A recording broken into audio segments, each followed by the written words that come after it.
Hi there, my name is Antonio, and today I'm going to show you how to add users. It's important to add users so you can let your team manage your sheet and make updates as needed. First, we'll go to the desired sheet and click on the Users tab at the top.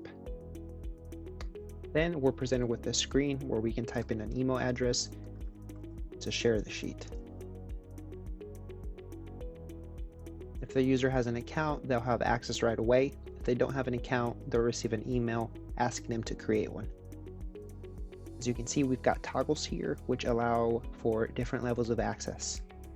Can update allows a user to create entries and make updates. Can delete allows them to delete entries. Can export allows them to export as an Excel sheet, for example, or share the data. And can admin allows a user to change columns, modify them, and essentially have control over the whole sheet. After they have access, they will then be able to come into the web application or manage the sheet on the mobile device.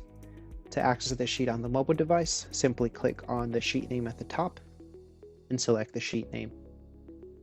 And that's all. Thanks for watching, and I'll see you on the next video.